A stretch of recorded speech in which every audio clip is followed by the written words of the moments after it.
Live news चुनाव विकास और समीकरण में आपका स्वागत है। मैं मनीष उपाध्याय।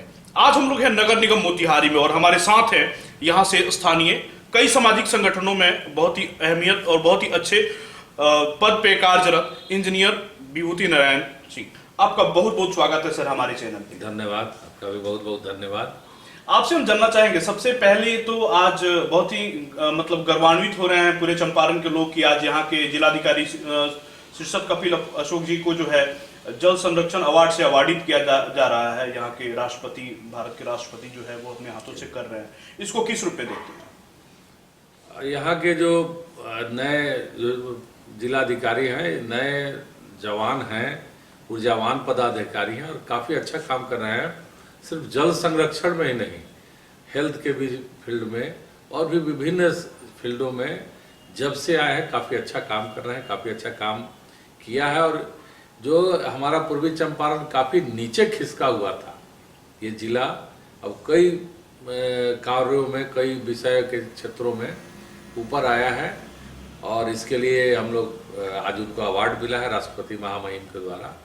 हम लोग उनको बधाई देते हैं और उम्मीद करते हैं कि जो और भी इस जिला के कई चिर परिचित जो कुछ काम अटका हुआ है, जैसे केंद्रीय विश्वविद्यालय के जमीन का अधिग्रहण करना, मोतिहारी स्टेशन के अगल बगल के जमीन का अधिग्रहण करके उसको बेहतर मॉडल स्टेशन के रूप में जो एक बनाने का पूरे भारत में 3 ही स्टेशन को लिया गया है, उसमें उनके सहयोग या और भी कुछ काम है जो इस जिला के लिए बहुत उपयोगी है। मुझे उम्मीद है कि वो आएंगे और इस काम को तत्परता से करेंगे और चंपारण उनके समय में जिस तेजी से आगे बढ़ा है, विभिन्न सामाजिक क्षेत्रों के लोगों को लेकर उन्होंने जो एक नया आयाम रचा है, ये बड़ा उपयोगी है। और आने वाले समय में अगर ऐसे पदाधिकारी इस तरह का काम करे जैसा कि ये काम कर रहे हैं, तो वाकई हमारा जिला और बिहार काफ़ी आगे जाएगा, तरक्की करेगा, उन्नति करेगा। बिहार के तरक्की और उन्नति की सपना तो हर बिहारवासी देखता है।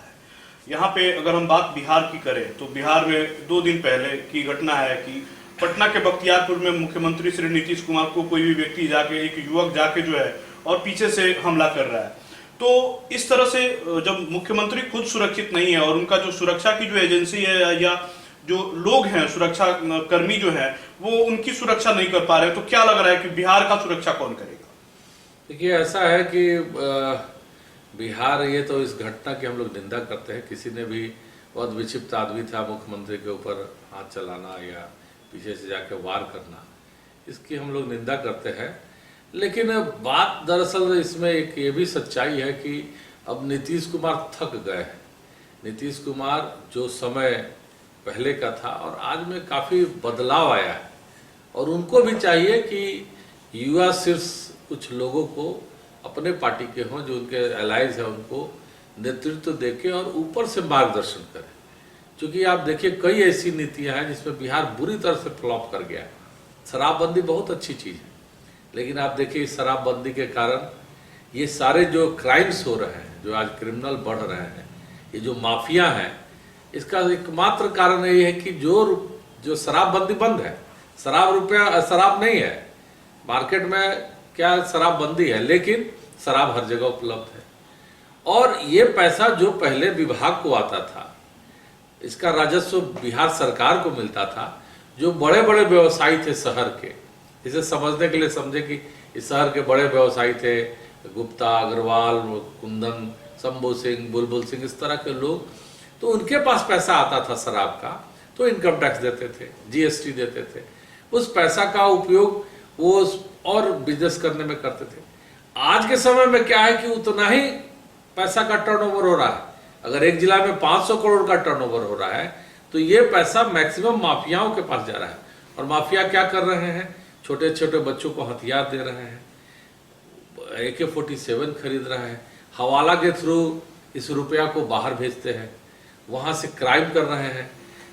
चाइल्ड एंड वुमेन ट्रैफिकिंग का जो यहाँ पे अभी, इस पर हमारे पदाधिकारी का भी ध्यान नहीं है, नेताओं का भी ध्यान नहीं है, और इस तेजी से हर जिला में हो रहा है, उसमें उनका पैसा दुरुपयोग हो रहा है।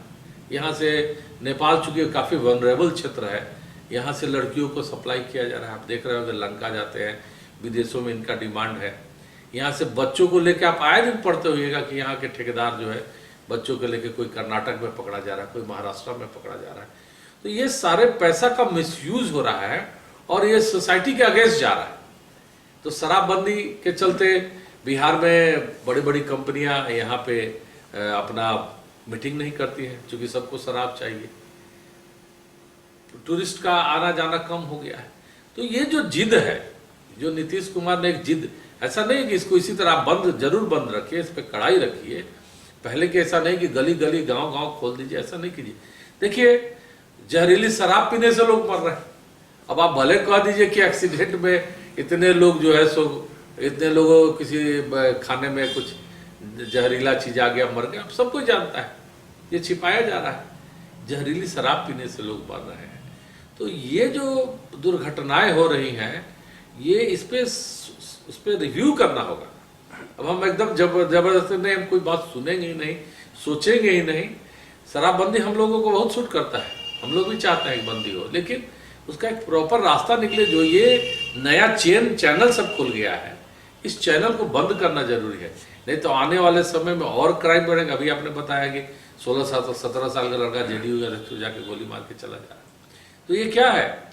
उसी पैसे का दुरुपयोग है।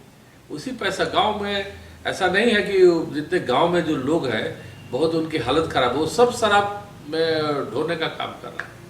बिहार सरकार ने एक बहुत ही ऐतिहासिक फैसला लिया है कि शहर का मेयर जो है वो जनता डायरेक्ट चुनेगी, जनता डायरेक्ट तय करेगी। इसको किस रूप में देखते हैं? क्योंकि आप पूर्व में यहाँ पे नगर अध्यक्ष रह चुके हैं, चेयरमैन रह चुके हैं 5 साल, और 5 साल वहाँ वार्ड कमिश्नर के तौर पे भी आप उसमें काम कर चुके हैं, रह चुके हैं। तो किस रूप में देखते हैं पहले के कार्यकाल में और आज के कार्यकाल में, अब कितना अंतर है? नहीं, ये बड़ा ऐतिहासिक कदम है, ये तो बहुत जरूरी और उपयोगी कदम है। क्योंकि पहले जो भी लोग चुने जाते थे, वो नगर के जो पार्षद, वार्ड पार्षद, उनके थ्रू चुने जाते थे। तो उनके हाथ में मजबूर हो जाते थे कि अब आप उनको संतुष्ट कीजिए, उनको योजनाएं दीजिए, उनको काम कराइए, वो जैसे कहते हैं वैसे करिए। लेकिन ये बड़ा ऐतिहासिक कदम बिहार सरकार का और बहुत अच्छा कदम है कि आप अब डायरेक्ट चुनाव कर रहे हैं, यहाँ की जनता चुन रही है।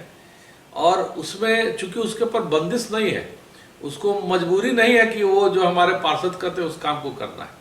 अगर सूझबूझ वाला व्यक्ति है तो बहुत बेहतर अच्छा काम कर सकता है, अगर अच्छा एक विजनरी आदमी। लेकिन दुर्भाग्य है, हम लोगों का दुर्भाग्य है कि अब इसमें पार्टी कूद रही है, पार्टी के लोग आ जाएंगे।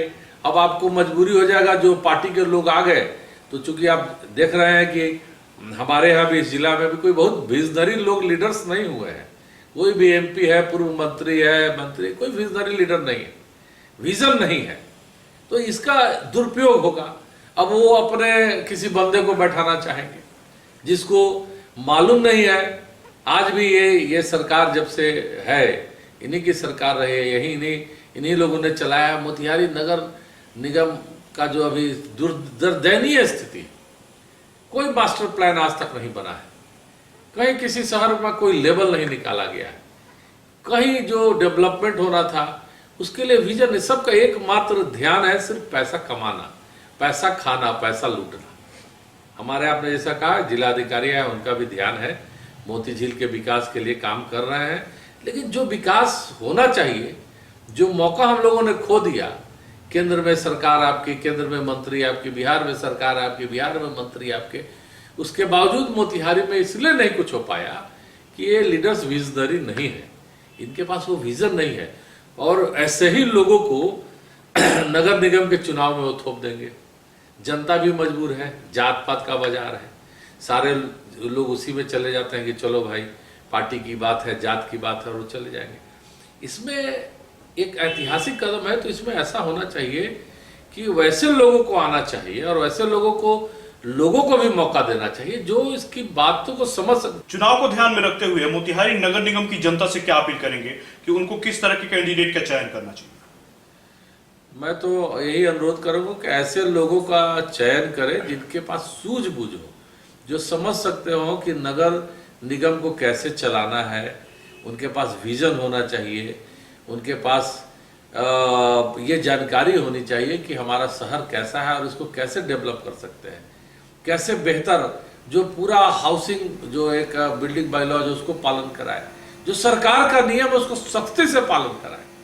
और यही मौका है, क्योंकि सरकार जनता अगर उसको चुनती है तो फिर वो जनता के प्रति डायरेक्ट उत्तरदायी है, उसको डर नहीं है। इसलिए अगर कोई मजबूत आदमी बनता है, वैसा आदमी बनता है जिस पर पार्टी की बंदिश नहीं हो, नेताओं का कोई जी हजूरी करने की जरूरत नहीं हो, तो वैसा आदमी आता है तो वाकई नगर को एक अच्छे मुकाम पे पहुंचा सकता है, एक अच्छे जगह पे ले जा सकता है, क्योंकि उसको टेक्निकल चीज़ों की भी जानकारी होनी जरूरी है।